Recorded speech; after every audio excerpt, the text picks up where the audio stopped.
Welcome back to 3D Boxing. I got echo here. 3D Boxing Podcast. I'm joined with the man, Chilltown Boxing. It's good to have you aboard. How was your weekend? How'd you do last week, Chilltown? Good. You know, I was just saying, Shiraz really helped me there. You know, my big regret was I was looking at Katie Taylor all week leading up to that, and the price kept getting wider and wider. By the time the fight started, Katie Taylor, this is how disrespectful it was plus 200 money line for Katie Taylor in a fight that she won both the first two. Yeah, and my biggest regret was not taking her money line, just crushing that line. Like, that to me was just so disrespectful, and it ended up she looked like a minus 2,000 by the end of it. Well, how did you think Katie won? Did you think it was convincing? Oh, easy. I thought Katie Taylor's footwork and timing was a level above Serrano. Serrano was chasing the entire time. And every time she thought she had her against the ropes, Katie Taylor would, throw 3-4 piece combination, spin off, and make her reset. It looked beautiful. To me, it reminded me of the Liam Paro-Matias fight, where Matias connected that Liam Paro was giving him a boxing lesson. Serrano, max, I gave her 3 rounds. Max. I thought Katie Taylor was always in control, and it felt like she was always in control. She, her ring generalship was off the chain. So I thought that was a steal, and I regret not. I took an in-play, right? But I mean, plus 200 money line was the play before the fight. I got Katie Taylor by decision at plus 165 before the fight started. I went in on that. And I wasn't even convinced Katie Taylor was going to win. I just said plus 165 by decision. She's gotten too close to sit.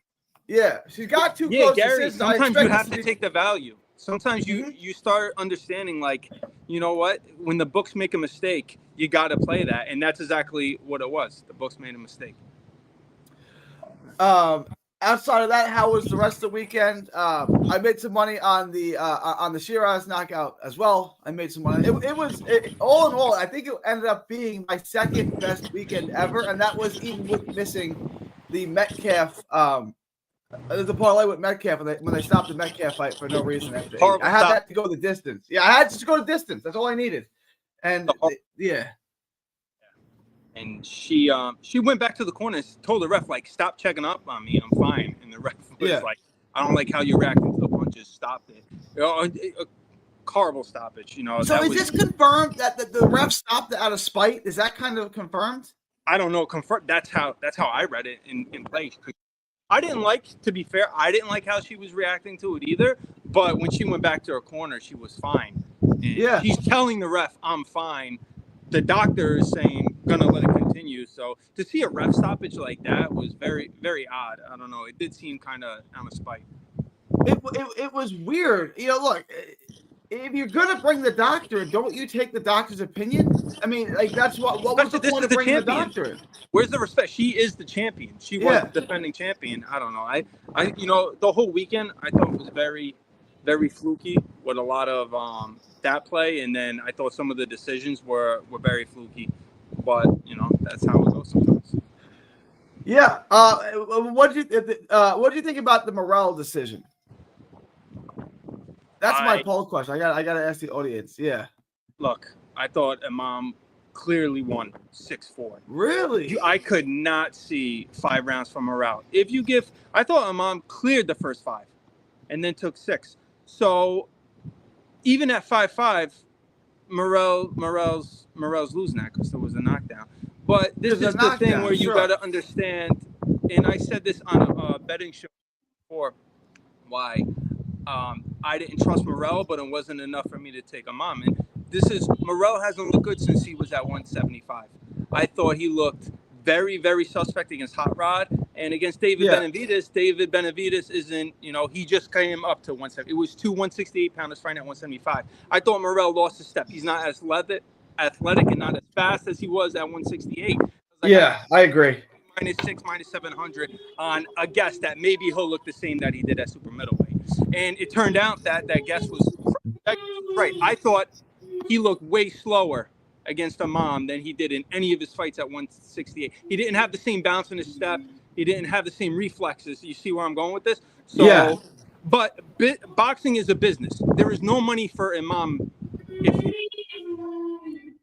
So the close rounds that I thought Imam were winning, if he was the A side, he would have got those. Obviously, David Morrell's the B side. I'm at the A side, so you're going to shade him to them. So, and but maybe scoring non-biased. It's the same thing with Ramallah. Ramallah, there's no money in Furtado winning. So they're going to try to find a way for Ramallah Ali to win. In my opinion, this is how. I disagree with you on both of us. Morrell was very close. I thought he won. Ramla Ali, I thought won. I thought won clearly. I was shocked that everybody was shocked. I had the same feeling. I said this in the Discord. I had Bradley beating Pacquiao convincingly in the first fight. Everyone was like, "Are you crazy?" Pacquiao won 11 rounds. I'm like, and I felt like I was watching a different fight than everyone else. But scoring it, I thought Ramla Ali won clearly. And like no one in the Discord agreed with me. I took a poll on it, and 70-something% of the people thought Furtado won. I thought Rama was outboxing her.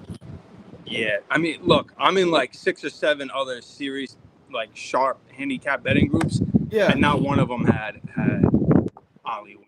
I gave Ali 3 rounds. I couldn't even get behind her a fourth for a draw. I couldn't, and she closed. She won the first. She won the first 2, didn't she? Yes. Furtado. And then you didn't give her anything else after that? Yeah, Furtado was making her clinch.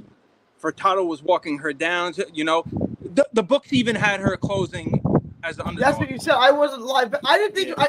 I'm telling you, I didn't. And think the same with Morrell. The books closed Morrell. Clearly. The books closed Morrell and Ali as the underdog. You know, it is what it is. Yeah. But listen, they were both A sides, and you know, there's no money, like I said, in Imam or Furtado winning. So, but non-biasedly, I have to score non-biasedly, right? Yeah. I score round by round, and how does it go? My eye, that's what I saw.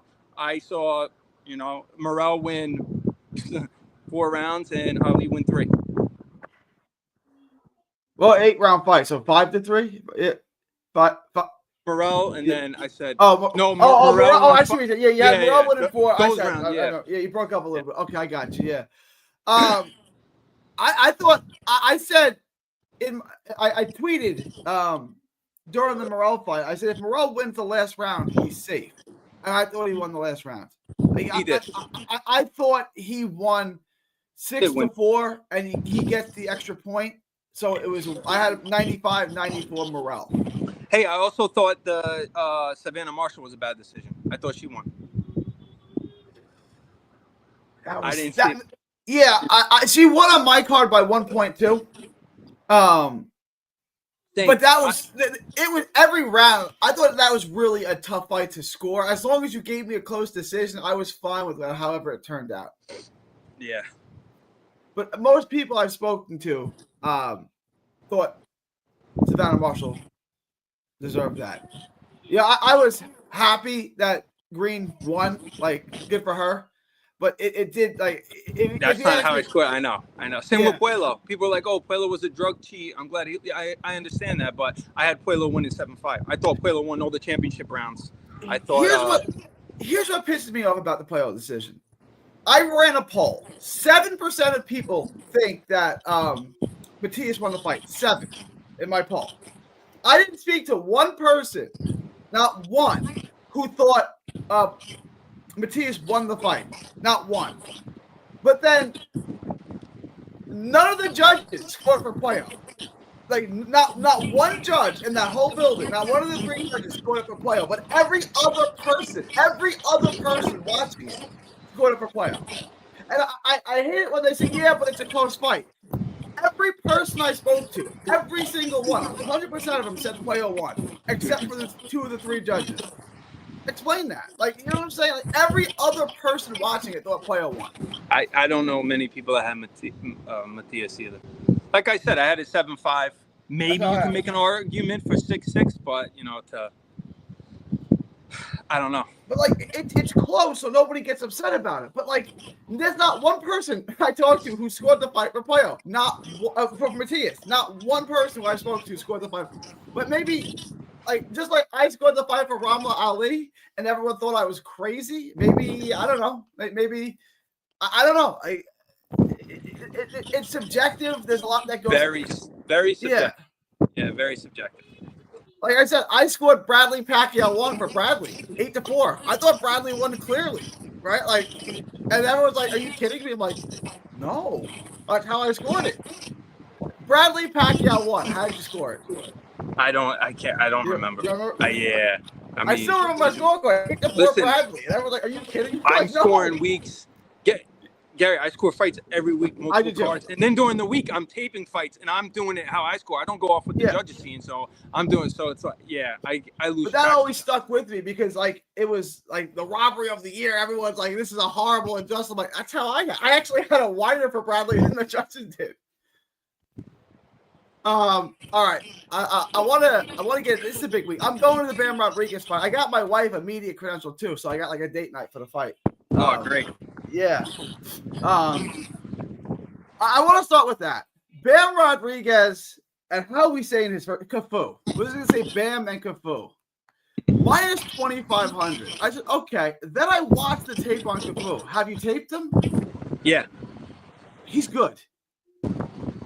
Yeah. I don't think he's gonna win, but minus 2,500 is absurd. Yeah, it's a wild price. I mean, the value is going to have to be within the method of victory. You're going to have to figure, it's not worth 2,500. It's not. I talked to Muscles, and Muscles gave me a parlay with him, and I'm like, look, he's probably going to win. I'd say there's an 85% chance Bam Rodriguez wins. I'm not touching him at minus 2,500, which is what he's on my book. What are you going to? Yeah, it's not gonna really add value to the parlay. And this is my. Gary, this is something that I think needs to be talked about, that not a lot of people talk about, and this really bothers me, is that they already scheduled a fight for Bam. I fucking hate for Puma. I hate when a fighter already now has a fight scheduled. He's thinking about that fight, the Puma fight. That's the fight that he really wants to get up for, the Puma Martinez fight.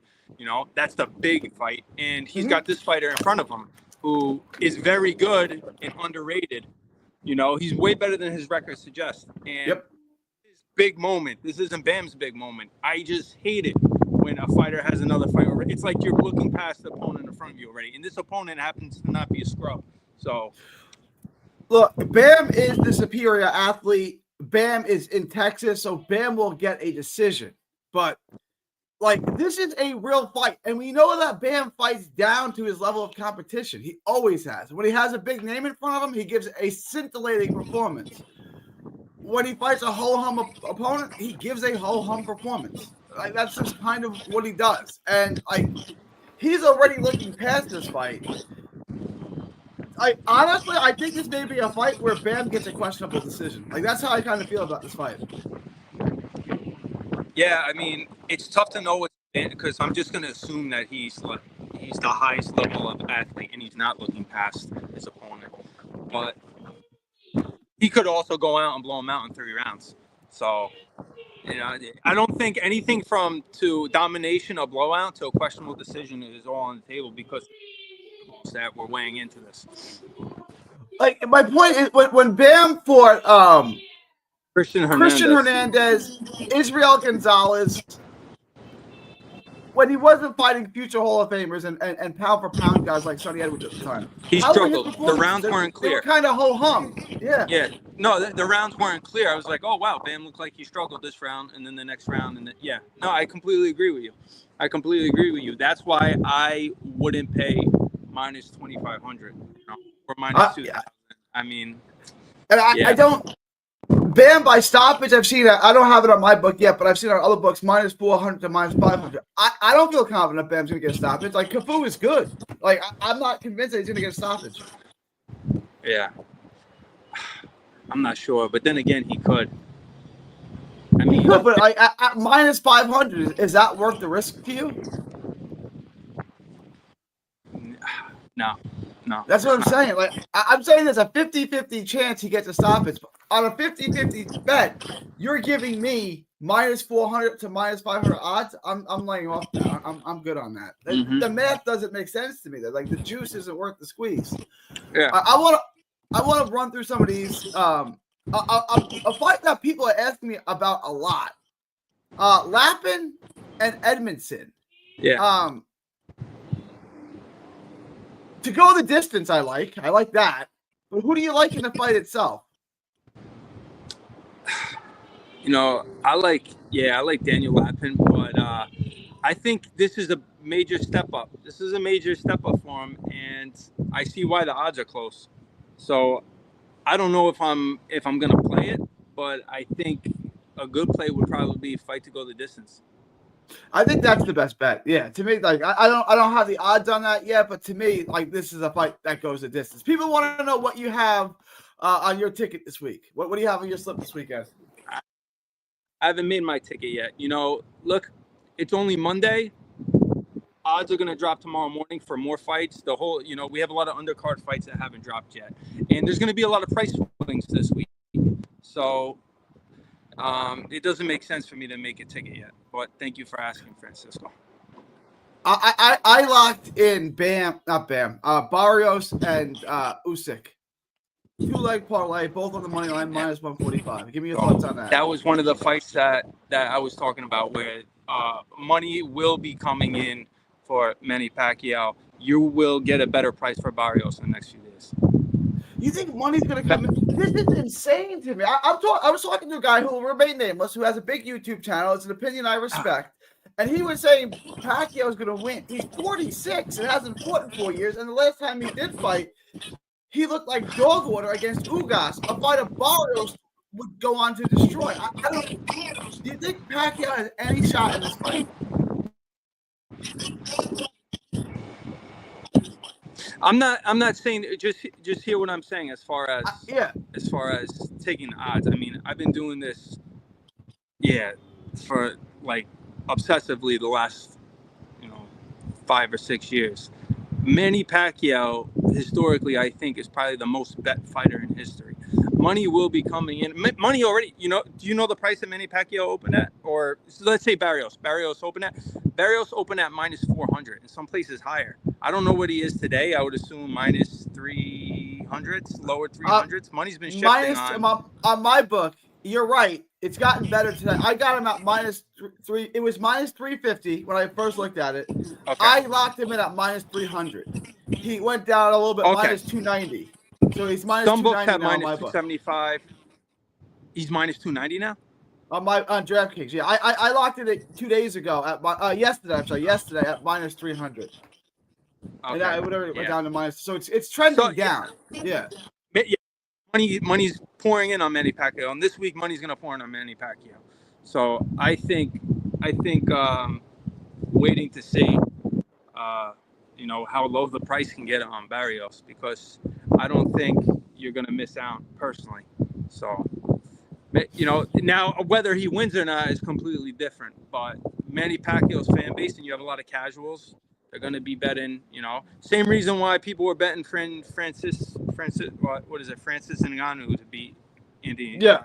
Like the casual fan base, the bettors, I use this all the time. Conor McGregor and Mayweather, something like 90% of all the bets came in on McGregor, but like 90% of the money was on Mayweather. So they were moving. That's wild. That's wild. Who is betting on McGregor to win that fight? Like who's betting on McGregor? I don't understand. A ton. You get it in volume. UFC casuals, boxing casuals. Mayweather had been out the ring. Mayweather's a lot smaller. There was a lot of things going into it. But for people that are sharp, they could see like, hey, you're not going to stand a chance against Mayweather. So they would load up with big money on that. I wanna keep running through these with you. Coley, you said you like the fight to go the distance, right? That's the bet you would make there. Yeah, I would agree with that. The fight to go the distance is going to be on the lock of the week. Coley and Lorena. This is a fight I've got back and forth on. I originally liked Lorena after doing the tape. I like Coley now. Who do you got in this? I mean, is this first of all, is it a Bridgeweight fight? Do you know what this is? No, this is a heavyweight fight, I believe. Okay. Is it Bridgeweight? I'm not sure. It just popped into my head right now because it doesn't matter though. They're both small at heavyweight, so both I think formerly fought at cruiserweight. Yeah. I think this could definitely be upset potential. I probably wouldn't touch Coley. I would have to see the price on Kevin Lerena. I don't know what is the price on Kevin Lerena. Is it something crazy or no? It's no, it's plus 180. It's minus 230 for a Colby and plus 180 for Lorena. Close, huh? Yeah.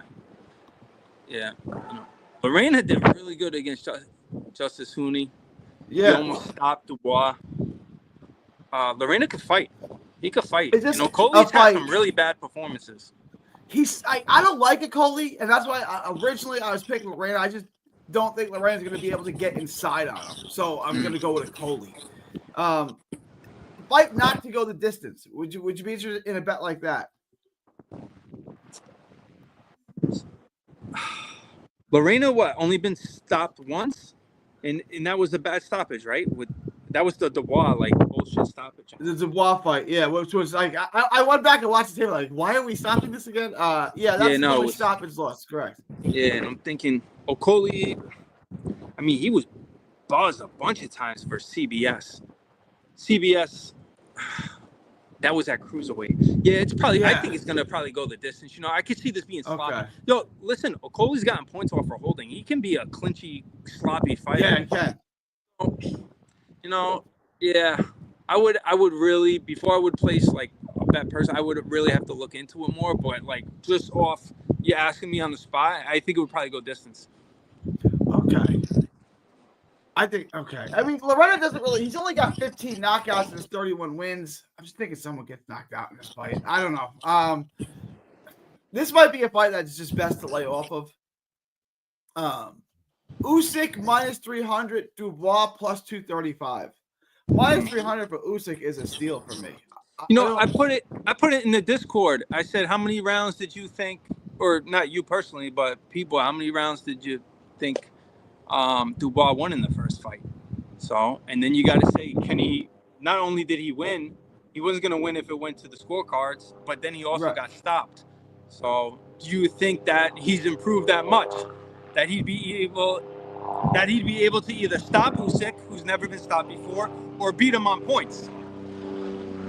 He can't beat him on points unless he knocks him down 4 times or something like that. He's not going to win more rounds than Usyk. That's it. So he's got to stop him.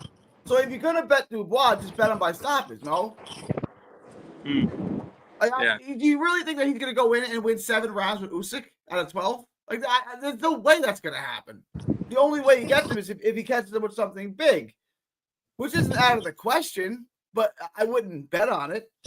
At minus 300, to me, Usyk's a great value. I wonder what the first fight was priced at.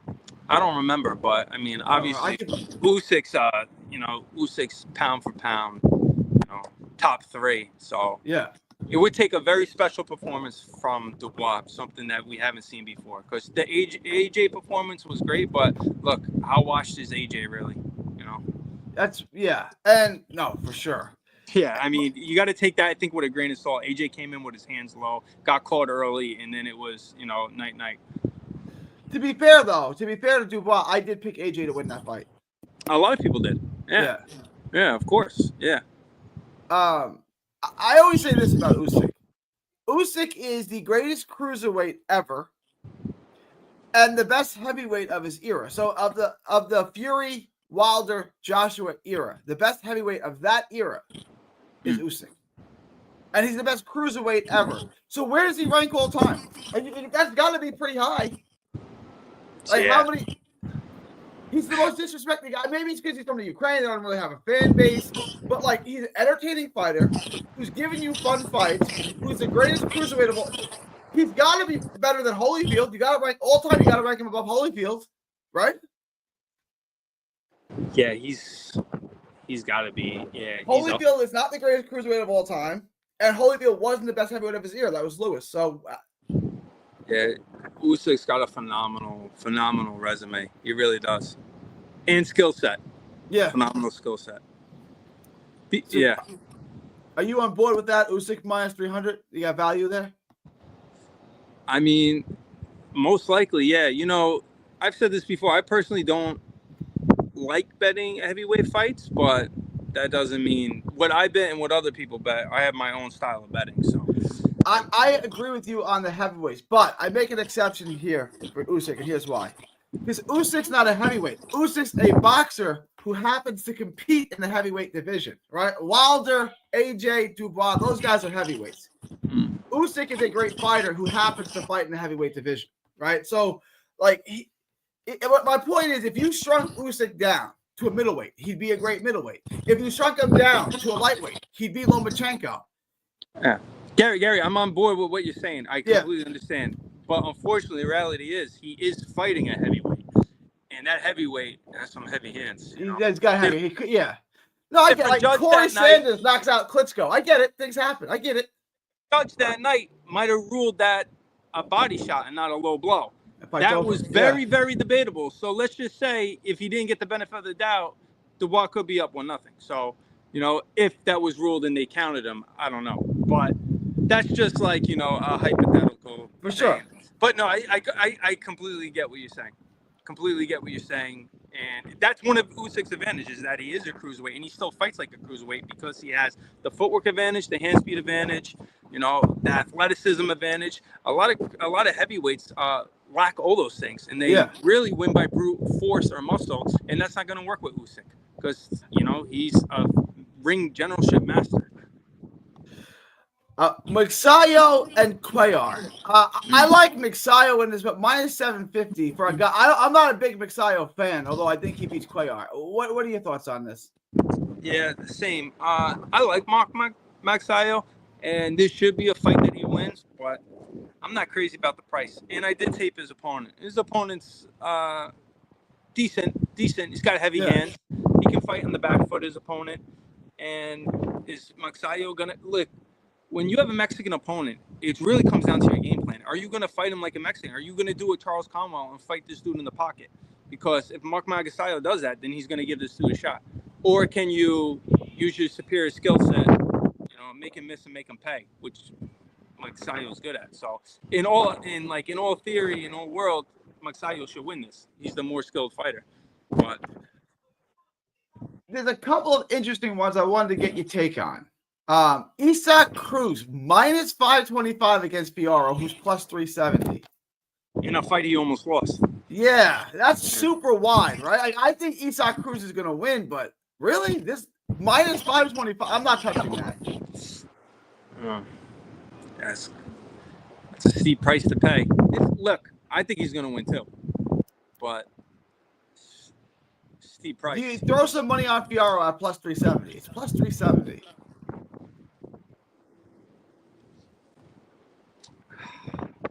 I'd have to watch the first one again. I don't know. I don't think it's 50-50. I think Cruz is going to win too, and that's like I might throw something on Fiorot here because at plus 370, I just see value there. Like I think there's a chance he could win. I wouldn't say it's a 50% chance, but I think there's a decent chance Fiorot could win this at plus 370. A fight I think I am going to take the dog on. Figueroa minus 270. Joet Gonzalez plus 205. Brandon Figueroa is my boy. I love the Figueroa family. Brandon is shot, and he lost them all at once, just like his brother did. They're not disciplined outside the ring. I mean, they're hard workers, but they like to live the wild life. We'll leave it at that, right? He's all out, aggressive style, isn't going to age well. Like all the signs that Omar showed of being washed up overnight, I think Brandon Figueroa is showing too. Joet Gonzalez is going to work with him. Joet Gonzalez has a high work rate. Joet Gonzalez has been right there with other world-class fighters. To me, this is upset written all over it. What are your thoughts? Yeah. Joet Gonzalez on plus 205. I messaged you, I think, like a week ago. I think I messaged you about that fight. I said, a couple weeks ago, yeah. I said, look, and I don't know if people are going to like this or not, but I'm going to say it. Like, it's not that Stephen Fulton looked good. I think that was the same Steph Fulton that fought Carlos Castro. I think Brandon Figueroa looked that bad. I think that was the same Steph Fulton. I don't think he did anything special in that fight. I think Brandon Figueroa was a step behind. If you look at his punches, he was pushing them. It looked like light sparring. There was no pop behind. He was almost lethargic. So he always seemed to step behind. And after that fight, I really thought about the fight prior with Jesse Magdaleno. Jesse Magdaleno, he was winning a bunch of rounds off Figueroa. So I don't think this was a one-off night against Fulton. He looked very slow against Magdaleno, who's not even a 126-pounder. Jesse Magdaleno is a good fighter, but he's a 122-pounder, and he had lost every round before to Raymond Ford. Yeah, every round. Yeah, and he was looking really good. Fig made him look really good at times, and eventually he got caught with a body shot, and it was game over, and everyone forgot about it. But then I remembered again when he fought against Fulton. I'm like, oh, he's looking really bad against Fulton, and I'm starting to think this is a trend. And if he looks bad again, he's gonna get beat by Joet Gonzalez. Joet Gonzalez is undervalued, underrated. He's a very good fighter. Like if you look at the Luis Lopez cards, very wide. You watch the fight, very close fight. Joet's a very good fighter. He's a very good fighter in his own right. He's coming off a good win. I think it was a split decision. I didn't have a split decision against Arnold Kagai, who's a very good fighter also on Pro Box. So I think this is made for. I think Joet's gonna. I think Joet could steal this fight. My thing with Joet is he can't start slow. He always starts slow. That's what cost him the dogboat fight. He can't give away the first 2-3 rounds. So me and Chilltown are lockstep in Joet Gonzalez. I think that's. I've taken Joet. I've taken Joet Gonzalez too. And that's a good price right now. I think it's going to go down a lot. I think people are going to be taking Joet come this week. Ammo Williams -475 against Itanesia Ohia. I haven't done the tape on this yet. I'm going to try to get to this. I am so bogged down, but I am hearing people who are like on board with you who did not like Ammo Williams' performance against Volney. Obviously, he has the loss to Shiraz. People are down on Ammo Williams. What are your thoughts on this fight? I haven't done the tape yet on Oliha. If I'm saying that right. What are your thoughts on this fight? Yeah, he's an African fighter out of Italy. He's all right. No, he's all right. I mean, this isn't set up. Ammo's the A side here, so this isn't set up for him to lose. But Texas fighter in Texas, keep that in mind. Yeah, there we go. Yeah, so this is the thing. These B-side fighters can be very good, but unless you're dominating these A-side opponents, like boxing is a sport, but first and foremost, it's a business. So this is a business. These fighters are promoted. Promoters put a lot of money behind fighters, and they're not bringing these opponents in. They're not shipping this guy in from Italy to win. He's an opponent with a shiny record, so they want Ammo to win this. Keep that in mind. Algieri and Malinaji had an exchange once. I was doing a Ramon Cardenas fight, and Algieri said, Texas judges like aggressiveness. They like aggression. And Paulie goes, you know what else Texas judges like? Texas fighters. There's a saying.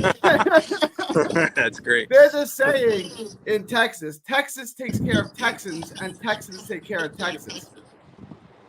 There's a brotherhood and a camaraderie in this state that I've never seen anywhere else in the country. I remember the commission, a former guy that worked at the commission years ago, told me they didn't have to tell Gail Van Hoy how to score the fight.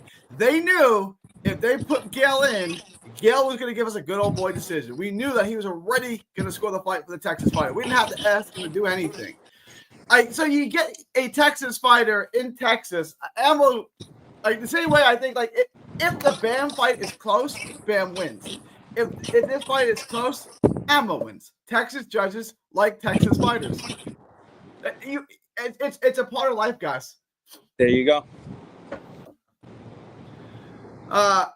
Fundora. So would you feel comfortable, I guess, would you feel comfortable betting on Ammo? -475. Think so. Yeah, I think so. I have to get to the tape on this though, but if it's close at all, Ammo's getting the decision. Saying he would have to. I taped his opponent. The one thing I do not like, his opponent has his hands dropped constantly. Constantly has his hands dropped. Fights with his hands low at his sides. I mean. Yeah, which is weird because he's an African fighter. Typically, Nigerian fighters, Ghanaian fighters, they're tight and their elbows in and they're tight. And he's. You'll see when you go to table, you'll see instantly what you know. No, I've seen him fight before. I know who he is. He fights on Italian cards. I'm familiar with him. I haven't done a film study on him yet, but I'm gonna get to it. All right. The Fundora and Zoo. These are very close odds. I like Zoo in this. I thought Zoo was having his way until the cut. How do you foresee this going? Yeah, he definitely was having his way until the cut. It was some of the poorest corner work I've ever seen for not stopping that fight. How did you think he was going to win with a massive gash down his head? You had every opportunity to stop that for your fighter and go to the cards. So I'm still pissed about that because I had Tim Tszyu on the money line against Fundora in that fight. Sorry, you brought back some PTSD on that. But you know what? He took a beating. Yeah. And I get Joey Spencer, but Joey Spencer is a good one. That's not Fundora. I think it might be Fundora pass for me. Interesting. All right. So I saw some PTSD with Fundora. He, starts pulling at his head after that, like an invisible cut. I didn't like that. And like I said, now he's been stopped. He's been hurt. That was a bad beating. And Fundora's coming off a good win against Shordell Booker, which was a ridiculous fight to make anyway. But he absolutely steamrolled him. So I don't know. I think Fundora's. I get what we're saying because I did the tape on this. I picked him in the first fight, right? And it was going according to plan against Fundora until it wasn't. So, but now I'm like, there's a bunch of variables that happened since then and now, and I don't know if I could back him the same way. Cause would you be shocked if Fundora won? No, I wouldn't be shocked. I wouldn't pick it, but yeah, you're right. I wouldn't be shocked. Yeah, that's how I'm sitting on this. I wouldn't pick it, but I can't pick. I mean, I wouldn't be shocked if then Tim did really well also, but I'm thinking he's not the same. If Tim was 100% in that first fight, I don't think he's the 100% the same fighter anymore. Maybe he's 95%. Maybe that's good enough to beat him, but maybe he's 80%, maybe 70%. I don't know what he was because that was a bad beating he took afterwards. A bad beating. Bam Rodriguez just got worse. He went to minus 3,000 just in front of my eyes. They just made the odds less favorable for Jesse Rodriguez. Minus 3,000. Cafu is at plus 1,100. At a certain point, what would be the magic number where you said, "Screw it, it's worth rolling the dice on Cafu. He's underrated"? I don't know. I can't say that's tough. That's tough. Bam's on my top 10 pound for pound. Bam's a top 10 pound for pound fighter. He would have to really fuck this up. He would really have to half-ass his training.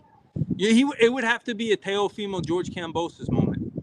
I think Cafu is actually dangerous. Like, he's not going to beat Bam, right? Because Bam is, I think, one of the top 3 or 4 most talented fighters in the world right now. He's not going to beat Bam. But, like, he's dangerous. He is. He's got a little bit of pop. He's fundamentally sound. He can fight up the front foot. He can fight up the back foot. He's not easy to hit clean. He's a really good fighter. This is I gave Sonny Edwards a 0% chance of beating Bam Rodriguez. I would give Cafu a much better chance of beating Bam Rodriguez than I would Sonny Edwards. Yeah.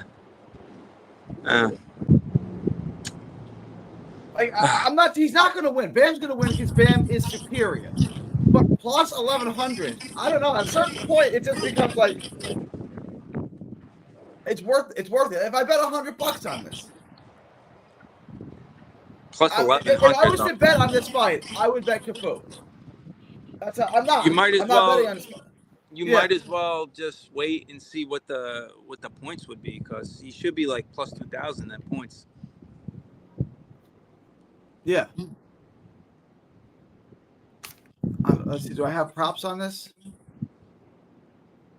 You want Cafu on points? I mean, if you think, why take the money line unless you think he's going to stop him? Cafu by points is plus 3,000.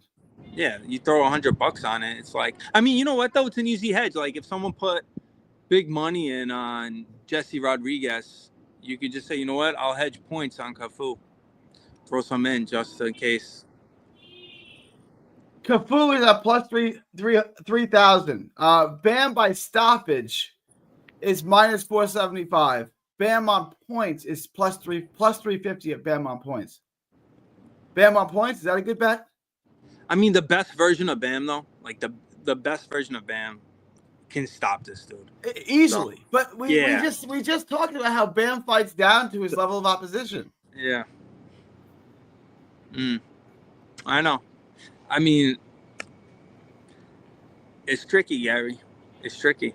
If I would make a bet on this, I would take Cafu on a money line. But I'm not. I don't think he's going to win. But at plus 1100, I'm interested. Like, I had taken Bam in some plays earlier, but he was a little bit of a better price. I mean, there comes a certain price where you're just not going to play him. Yeah, I'm not playing Bam. Like, I think this is disrespectful to Cafu, and it makes me think that the whoever made this book has never seen Cafu fight before. Because but Gary, those prices are moving because money's coming in on Bam. Yeah, Bam. Yeah, money's coming in on Bam. So Barrios at minus 290 and Pacquiao at plus 220. Yeah, you were just talking about that earlier. That went, I think earlier today, it was like minus 330 on DraftKings. It's moved. It's gone from minus 350 to minus 290 in a couple of days. Yeah.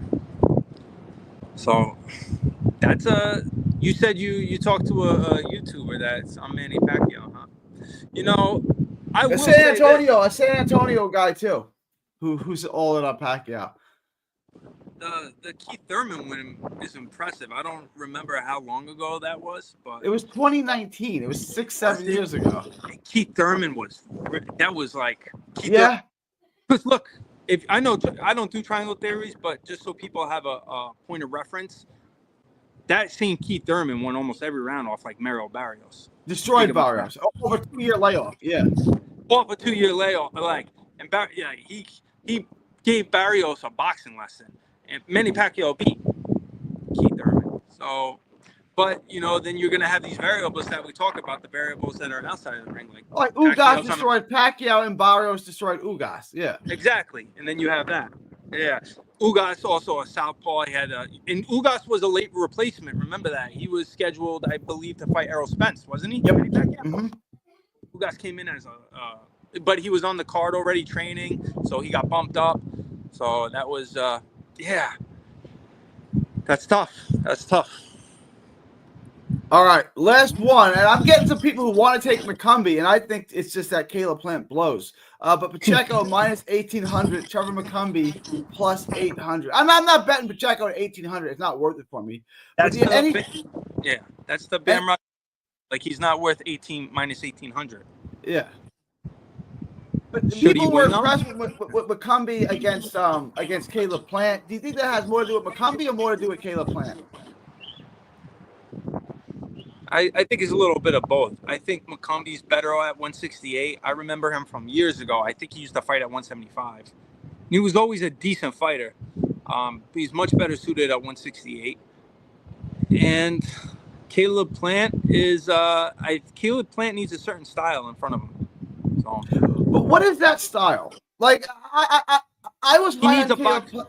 Yeah, he needs a boxer because he can outbox another boxer. His skills are superior, but he can't keep pressure fighters off him. If you're gonna press him, he can only keep you off for so long. Like he did well against Benavidez the first 4 rounds. I had him sweeping the first 4 rounds, but I knew I had 5. I gave him first 5, but then you saw it switch. Yeah. But then you saw he can only do that for so long. Pressure, this is a 12-round fight. Pressure is going to break you. Pressure breaks pipes unless you have a good pocket game.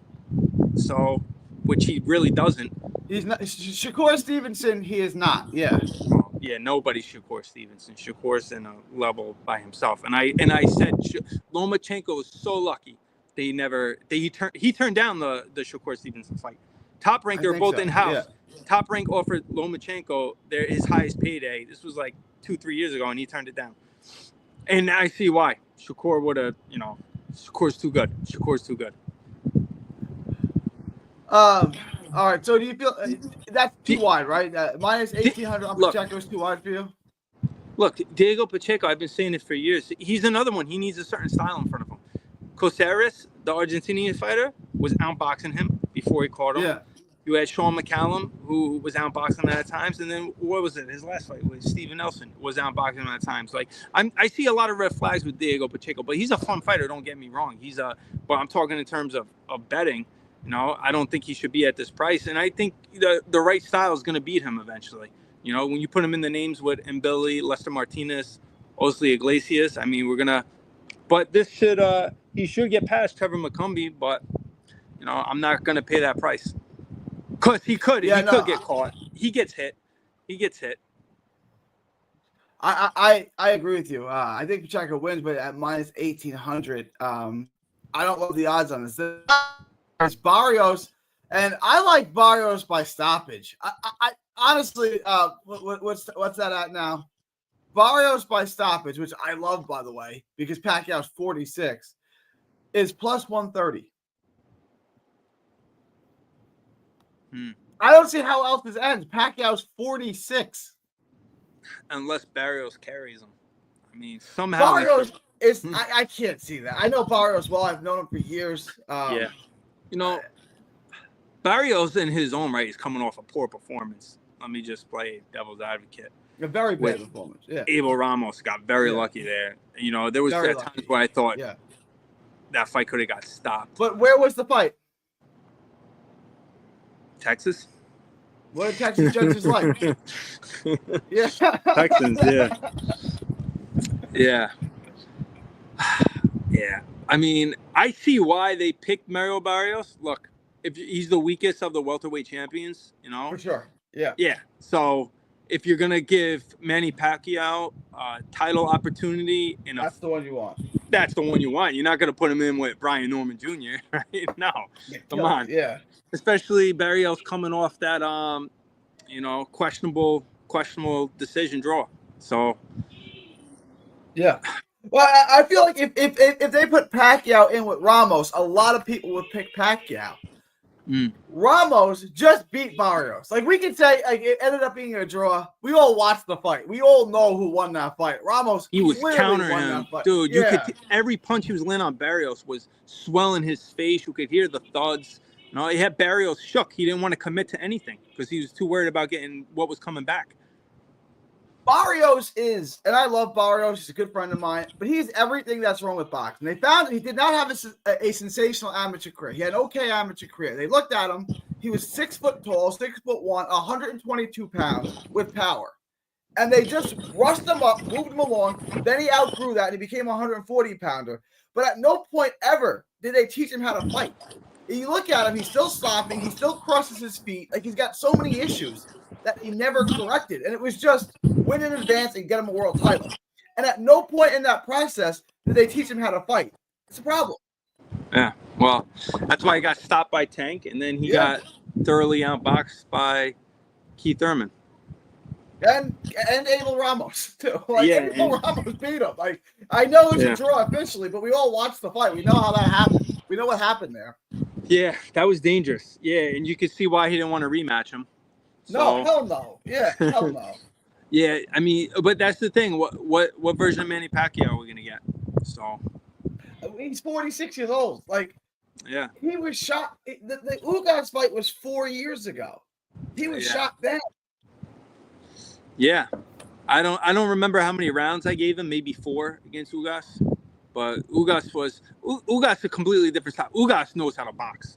Yeah, he knows how to counter. He's a southpaw. He's very good southpaw. Yeah, but you know, will Mario Barrios do better? Probably, because I think we're going to get a worse version of Manny Pacquiao than the one that fought Ugas too. I think Pacquiao. We talked about, like, Brian Norman Jr. would kill Pacquiao at this point. Yeah, I think this is going to end ugly. Like, I think it's going to end real bad for Pacquiao. He's 46. All right, like, we look at the guys. You know, Foreman, Hopkins. Foreman was a heavyweight who relied on power and timing. He was only looking to land one shot with Michael Moore. That's it, and he landed it. Kudos to him. Hopkins, the same thing. It was his timing and his ring IQ, right? Pacquiao's a guy who succeeded off his athleticism and his punch volume. You're not carrying that at 46. You know who did well? Who did well recently that was up there Oh, Nonito Donaire. I don't remember how old he is, but I think he surprised a lot of people. He's 43 or 42. Yeah. I know Badu Jack did better than I thought he was going to do also recently in a 12-round fight. I know he's up there maybe 42, but yeah, 46 you're really pushing. And like you said, his game is athleticism. He relies on a lot of his physical attributes. So. All right, TJ. Anything else? I'm gonna close. Yeah. Look, I enjoy talking fights with you anytime, Gary. I got time. So appreciate it, TJ. Appreciate it. You have to let us know as we get closer to the weekend. Let us know what your slip looks like. Everyone definitely. And they're going to be dropping. I mean, there's 3 or 4 big cards this weekend, and they're going to be having a lot more undercard fights getting dropped between now, Tuesday, and Wednesday. So there'll be even more stuff on the books for DraftKings.